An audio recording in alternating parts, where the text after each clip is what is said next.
If you burn your boats, you are done with the resource. It wasn't Cortes who was allegedly accredited for saying burn the boats. It was the funder of the expedition, which were the capitalists, which was the Spanish crown. So for a while, I've been really debating this whole burn the boats, burn your boats. You know, you're an entrepreneur, burn your boats. It never made sense to me to burn boats because boats are made out of wood. And I knew that story was talking about Hernan Cortes, which was a colonizer. He was a conquistador, but a colonizer, Spanish. Unlike Americo Vespucci, who was an Italian explorer, but hired by the Portuguese crown. This was a Spain, Europe colonizer looking for resources because the empire, it was kind of like we have China and Russia and America. It was like Portugal and Britain and Spain back then in the 1500s. So burn the boats never made sense to me because wood is hard to wield wood. It's hard. And then once you get it nice to build furniture or to build a whole boat, a ship, like that never made sense to me.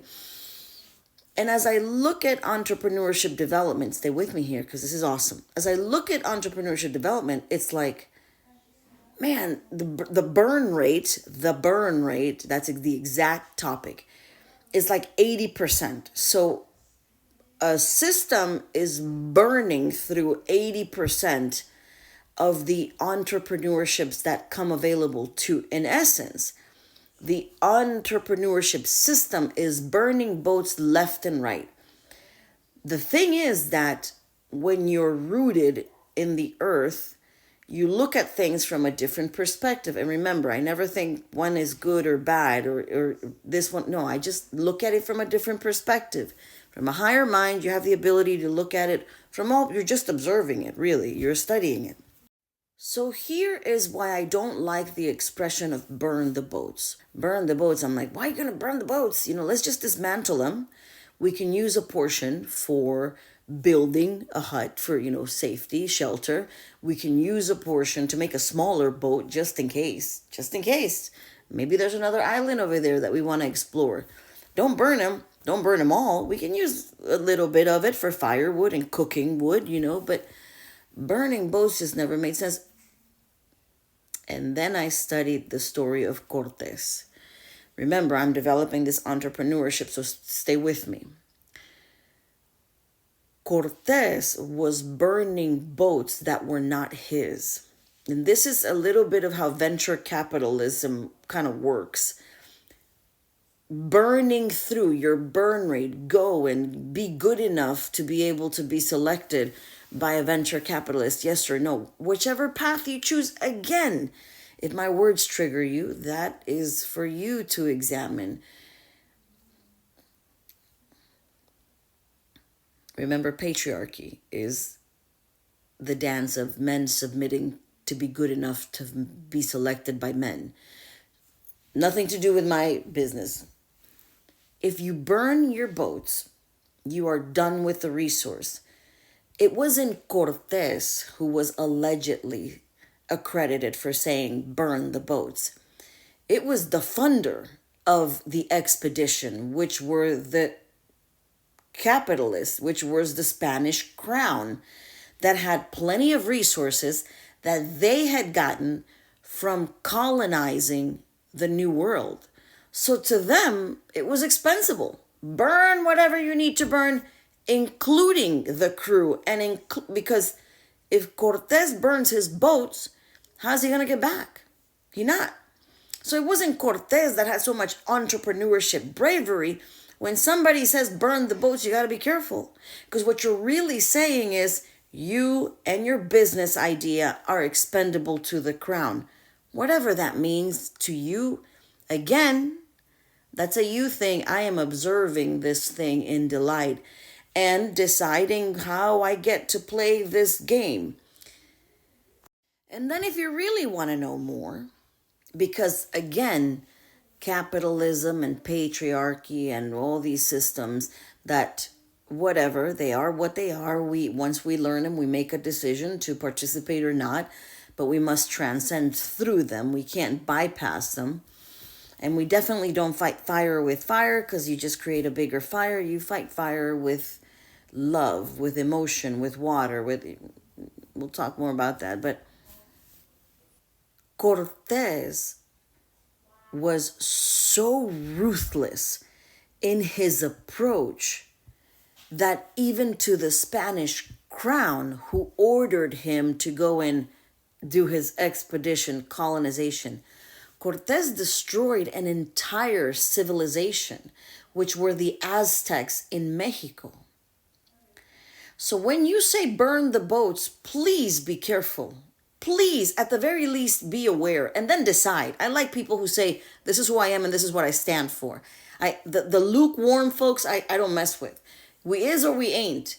You know or you don't know. And if you don't know, and I'm not either, I want you to know and say it like you mean it. Say what you mean and mean what you say. Because if you tell your crew, if you tell your teams, this is a zero-sum game, they are going to do whatever the F it takes, including raping and looting and murdering. You get it now? You get it now? Now stay with me on this, because this is really good. You can't colonize a city block with just one. You needed a crew. And if you take the crew from their home and their families and their church and their children and their wives and their parents, you take them on a long trip, because not everybody was a slave. Some of them were people who just wanted to work. You take them on a long trip, and then over there, you really betrayed them. And you say, we either make this or you don't get back to your family. What do you think that's going to do to the psyche of the human mind? How big of a heartbreak do you think that's going to create in a person that says, well, F this, I don't have my family. What do I care about your family? Do you see how this works? Cortés was part of a system. And this is why reading is fundamental. And this is why knowledge is power. Because there were other places that were being explored, that were being taken care of and working together in collaboration. And oh, by the way, they were doing it themselves. There was nothing to discover. There was no discovery of a land where there's already humans in there. He was so ruthless that he was stripped of his responsibilities and had to be taken back to Spain to answer to the crown that hired him to go and do what you're going to do to get us that gold, because knowledge is power, people. There's another way. There's another way. But if you see a boat coming on shore, just hit deeper into the to the land, to the jungle. The final aspect of this was that I had a beautiful conversation with one of my dear mentors today.